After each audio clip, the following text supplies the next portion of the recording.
கூட்டணிக்கு செக், தலையில் இடியை இறக்கிய தேமுதிக. 2026 சட்டமன்ற தேர்தல் நெருங்கி வர நிலையில கூட்டணி பேச்சுவார்த்தைகள், சீட் பங்கீடுகள் குறித்த பேச்சுவார்த்தைகள் ரொம்ப மும்முரமா போயிட்டு இருக்கு. பாமக, தேமுதிக போன்ற கட்சிகள் அதிமுக தலைமையிலான கூட்டணியில இணைவதற்கான பேச்சுவார்த்தைகளும் நடந்துட்டு வரதா சொல்லப்படுது. பாமக இப்போ பாஜக தலைமையிலான என்டிஏ கூட்டணியில இருக்காங்க.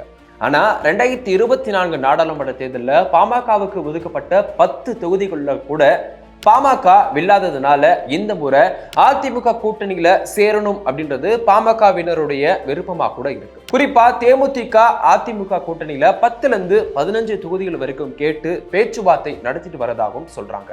கூடவே ராஜ்யசபா சீட்டும் கூட. ஆனா பாமக அதிமுக கூட்டணியில சேர இருக்கிறதுனால சீட் பங்கீட்டுல இழுபறி ஏற்பட்டுள்ளதா சொல்லப்படுது. ஒரு பக்கம் பாமக அங்கம் வகிக்கும் கூட்டணி தான் தமிழகத்துல 2026 தேர்தலில் வெற்றி பெற்று ஆட்சி அமைக்கும்னு ராமதாஸ் சொல்லிட்டு வராரு. இன்னொரு பக்கம் தேமுதிக அங்க வகிக்கும் கூட்டணி தான் 2026 ஆட்சி அமைக்கும் அப்படின்னும், தேமுதிக சட்டமன்ற உறுப்பினர்கள் நிச்சயமா அமைச்சரவையில இடம்பெறுவாங்க அப்படின்னு பிரேமலதா பேசிட்டு வராங்க. ஏற்கனவே தேமுதிகவுக்கு ராஜ்யசபா சீட் கொடுக்கிறதா சொல்லுகிறத எடப்பாடி பழனிசாமி அந்த வாக்குறுதியை தேமுதிகவுக்கு நிறைவேற்றவில்லை அப்படின்ற ஏமாற்றம் தேமுதிகவினர் வருத்தத்துல தான் இருக்காங்க. ஆனா இந்த முறை ராஜ்யசபா சீட்டுக்காக விடாப்பிடியா பிரேமலதா இருக்காங்களாம். இந்த நிலையில மதுரையில பேசின தேமுதிக பொதுச் செயலாளர் பிரேமலதா வர 2026 சட்டமன்றத்துல கூட்டணி அமைச்சரவை அமையும் அப்படின்னும், தேமுதிகவில் இருக்கிறவங்க கட்டாயமா சட்டமன்ற உறுப்பினர்களா அமைச்சர்களா அமைச்சரவையில இடம்பெற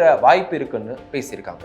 ஏற்கனவே திமுக கூட்டணியில இருக்க காங்கிரஸ், விசிக போன்ற கட்சிகள் ஆட்சியில் பங்கு வேண்டும்னு எதிர்பார்க்கிற நிலையில அதிமுக கூட்டணியில சேர இருக்கிறதா சொல்லப்படுற தேமுதிகவும் அமைச்சரவையில் பங்கு என்ற அஸ்திரத்தை கையில் எடுத்திருப்பது எடப்பாடி பழனிசாமிக்கு இப்போ நெருக்கடியை ஏற்படுத்தி இருக்கு. நீங்க சொல்லுங்க, இதை எப்படி பாக்குறீங்கன்னு மறக்காம கமெண்ட்ல